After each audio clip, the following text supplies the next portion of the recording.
मजदूर बैठे होते थे बगदाद की सड़कों पर। तो कहते हैं और मजदूरों में मैं पहुंचा तो एक नौजवान कमजोर सा मुझे दिखाई दिया। मैं उसके पास, उसके चेहरे पर ना तकवे का नूर था, पेशानी पर इबादत का सुरूर था। तो मैंने कहा बेटे मजदूरी करोगे? कहने लगा करूंगा, लेकिन मेरी कुछ शर्तें हैं। तो मैंने मुस्कुरा के कहा, मैंने कहा बेटे मालकों की शर्तें होती हैं कि मजदूरों की होती है? कहने लगा मैं जरा अनोखा मजदूर हूं, मेरी शर्तें। कहा कौन सी? कहने लगा लोग 4 दिनार मजदूरी लेते हैं, मैं 3 लूंगा। कहते हैं मैंने कहा ये तो बड़ी अच्छी शर्त है, बाकी की भी इस तरह की रख ले। 4 लेते हैं, मैं 3 लूंगा। कहा दूसरी शर्त क्या है? कहने लगे जो आप काम कहेंगे दिल जमी से करूंगा, लेकिन जब अजान हो जाएगी तो मैं जहां काम होगा वहीं छोड़ दूंगा, मैं फिर आगे नहीं बढ़ूंगा। तीसरी शर्त मेरी ये है कि मैं काम करूंगा, आपके किसी सवाल का जवाब नहीं दूंगा। कहते रिंद मिजाज था, मुझे पसंद आया, मैं घर ले आया, काम बताया। जो काम मजदूर सारे दिन में करता है उसने 2 घंटे में कर दिया। जब आदमी काम शुरू करा ले तो काम भी निकलते रहते हैं। कहते हैं मैंने कहा और कर दो, वो काम करने लगा। आप फरमाते रमजान नहीं था, वैसे औकात थे, काम करने लगा। दोपहर का वक्त हुआ, जोहर की अजान हुई तो उसने मिट्टी निकाली हुई है बुनियाद से, नी कहते हैं पंजाब, मिट्टी निकाल के बाहर रखी। तो रास्ता था हमारा गुजरने का, उधर अजान हो गई। मेरा बेटा कहने लगा चले जाना नमाज पढ़ने, ये जरा इसको सही कर दो। कहने लगा चुप कर, तेरे वालिद से वादा हुआ था जब अजान हो जाएगी मैं किसी की नहीं सुनूंगा, सिर्फ अपने खुदा की सुनूंगा। कहते वो वहीं छोड़ के चला गया। दोपहर का वक्त हुआ तो मैंने कहा कि बड़ा नेक है, मैंने उसको कहा खाना खा लो। तो कहने लगा मैंने रोजा रखा हुआ है, नफली रोजा। आप फरमाते शाम हुई तो मैंने पूछा तेरा नाम क्या है? कहने लगा मेरा आपसे वादा हुआ था काम करूंगा, आपके किसी सवाल का जवाब नहीं दूंगा। तो मैंने कहा कल कहाँ मिलोगे, काम कुछ और कराना है। कहने लगा हजरत जी पढ़े लिखे आदमी, बताइए कल तक आप जिंदा रहेंगे? मुझे तो कोई नहीं पता, आपको खबर है तो वादा कर लेते हैं। अब फरमाते हैं ये कह के वो गुजर गया, चला गया। अगले दिन मैं सुबह लेने गया, मजदूरों से पूछा वो किधर है? तो कहने लगे वो सिर्फ हफ्ते वाले दिन आता है। क्यों? इसलिए कि वो कहता है मेरा हफ्ते का खर्चा 3 दिनार है, जब मैं 3 दिनार कमा लेता हूं बाकी सारा हफ्ता अल्लाह की इबादत में और मोहम्मद पर दरूद पढ़ने में गुजार देता हूं सल्लल्लाहु अलैहि वसल्लम। फरमाया अब नहीं आएगा हफ्ते वाले। फरमाते मैं हफ्ते तक मैंने इंतजार किया, हफ्ते वाले दिन दोबारा लेने गया, लेके आया, उन्हीं शर्तों पर दोबारा काम कराया। तीसरे हफ्ते, चौथे हफ्ते फिर मैं गया लेने, तो मुझे वो हफ्ते में भी ना मिला। मैंने लोगों से कहा वो किधर है? कहने लगे बड़ा सख्त बीमार है। घर किधर है? कहने लगे बगदाद के कब्रिस्तान के पीछे जो कच्ची आबादियां उनमें एक झोंपड़ी में रहता है। कहते मैं वहां पहुंचा, दरवाजे पे दस्तक दी तो कहने लगा हजरत जी ए मुहद्दिस इब्न जौजी आ जाओ, दरवाजा खुला हुआ है। तुझे किसने बता दिया कि दरवाजे पे मैं हूं? कहने लगा गरीब ही गरीबों का पता लेते हैं, माड़े ही माड़ों की खबर लेते हैं। आप अल्लाह वाले हैं तो मेरी तीमारदारी आपने करनी थी, किसी बड़े ने थोड़ी करनी थी। कहते मैं उसके पास जाके बैठा तो तेज बुखार है, आंखें खोल के कहने लगा हुजूर आप आ गए, मेरी छोटी सी मुश्किल है, हल कर देंगे? कर दूंगा। कहते हैं जेब में उसने हाथ डाला तो 3 दिनार निकाले। कहने लगा मैं आज रात इंतकाल कर जाऊंगा। अरश फरश्ते बांगा मिलिया, मक्के पै गए शोर, बुल्ले शाह नहीं मरना, ए मर गया ही कोई हो, वारस शाह नहीं मरदे, वारस शाह नहीं मरदे जिन्ना कीतियां नेक कमाइयां ने।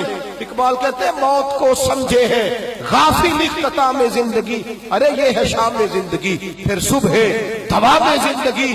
कहने लगा पैसे रख लो, मैं मर जाऊंगा रात को, ये पैसे ले लो, कल आना जब दिन का उजाला हो जाए तो मेरे इन पैसों से कफन दफन का बंदोबस्त कर देना, और इस कब्रिस्तान में कब्र खोद के मुझे दफन कर देना। असी किसे देखो जो नहीं ये लग दे ते ना कोई साडा दर्दी, या दफन कर देना।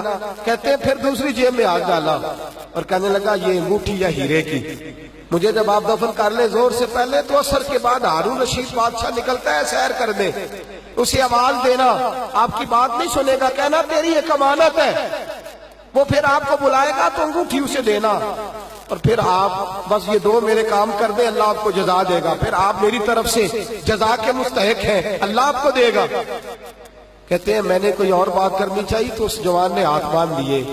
कहने लगा हुजूर वक्त थोड़ा रह गया है, रात जाना है, मुझे अपने रब से तन्हाई करने दे, गुनाह लंबे चौड़े हैं माफी मांगने दे, फहरिस्त बड़ी है मेरे पास टाइम थोड़ा है, मैं बदकार पुराना खादम, मैनू किसे दर मिली नहीं ढोई, ये ते वासफ यार ने नजर जो की ते वासफ वासफ ही होई, मुझे पता है, पता सारा है सरदार नू कीतियां दा, एदा पढ़दा पाया ही तेरा भला होसी। फरमाया आप जाइए। फरमाते हजरत मुहद्दिस इब्ने जौज़ी में उठ के आ गया, लोग सो गए, वो भी सो गया होगा, पर मुझे सारी रात नींद नहीं आई, उसके जुमले मुझे सताते रहे। रात बड़ी मुश्किल से कटी, दिन का उजाला चमका, बड़ी मुश्किल से सूरज निकला तो मैं गया, दरवाजे पे हाथ रखा तो दरवाजा पहले ही खुल गया, खुशबुएं दूर दूर तक मेरा इस्तकबाल करने लगी। कहते चेहरे से कपड़ा हटाया तो यूं लगा अभी अभी दीदार करके सोया है, अभी अभी किसी का चिर होया, मैनू तरले लेंदे आ, कदी मोड़ मेरे वल वागा, ख्वाब मेरी विच एक बार जावे मैं सारी उम्र न जागा। कहते अभी अभी सोया है, मैंने 2-3 आदमी साथ लिए थे, गुस्ल दिया, कफन पहनाया, जब जनाजा लेके उठे तो पता नहीं मखलूक किधर किधर से आ गई। ये आशिक का जनाजा है, जरा धूम से निकले, ये आशिक का जनाजा है, जरा धूम से निकले, और महबूब की गलियों से जरा घूम के निकले, और मेरे मरने पे आंसू शोर मच जाएगा, देखोगे कहने अलविदा सरकार खुद तशरीफ लाएंगे। कहते हैं जनाजा उठा तो पता नहीं किधर किधर से मखलूक आई, उसे दफन किया। फरमाते असर के बाद मैं अंगूठी लिए गया, हारून रशीद निकला, आवाज दी, मेरी बात ना सुनी, और मैंने कहा तेरी ये कमानत है मेरे पास, मुझे तन्हाई में ले गया। जब मैंने अंगूठी दी तो चीखे मार के रोने लगा, कहने लगा अंगूठी वाला किधर है, वो किधर गया अंगूठी वाला। मैंने कहा उसका तो इंतकाल हो गया। कहते हारून रशीद तड़पा, इतना रोया बादशाह के मुझसे संभला ना गया, वो कब्र किधर है। मैं कब्र पे ले गया तो कब्र पे लेट गया, कब्र चूमता, सर पे खाक डालता, रोता, तड़पता। जब तसल्ली हुई तो मैंने कहा बादशाह ना उसने कुछ बताया ना तू बताता, मेरा कलेजा फट जाएगा, ये कौन था, ये मरने वाला कौन था। हारून रशीद कहने लगा इब्ने जौज़ी ये मेरा बेटा था, ये मेरा लख्ते जिगर था, ये मेरा जिगर पारा था, ये टुकड़ा था, मेरे वजूद का हिस्सा था। का तेरा बेटा और फकीर, सलाम उस पर के जिसने बेकसों की दस्तगीरी की, सलाम उस पर के जिसने बादशाही में फकीरी की। तो कहते मेरा बेटा मुझे कहता था अब्बा जी जो कुछ आपने बना लिया है इसका जवाब कैसे दोगे, इतना कुछ इकट्ठा कर लिया है तो अल्लाह के हुजूर कैसे बात पुरस होगी, किस तरह खड़े होगे, जितनी टांगे दराज कर ली है जाती दफा कैसे समेटोगे। दरवेशों के पास बैठता था, बहलोल दना के पास जाता था, ये बुजुर्गों की दाऊद ताई के पास जाता था, हाजिरी देता था। इसका दिल दुनिया से दूर हो गया था, जेड़े इश्क तेरे ने चूर कीते, तेरे नैना मस्त मखमूर कीते, उन्हें दिल दुनिया तो दूर कीते, उन्हें भुल गया तेरा मेरा है। मेरे अजीज ना इल्मा विच फसा सानू, कोई यार दी गल सुना सानू, उथे इल्म दा सिक्का नहीं चलता, जिथे इश्क हुरां दा डेरा है। फरमाते मुझे अक्सर कहता अब्बा जी छोड़ दो, मैं इसे तसल्ली देता बेटा मैं जाऊंगा तो जालिम आ जाएगा। अम्मा से कहता अम्मा जो कुछ हम कर रहे हैं ये ठीक नहीं।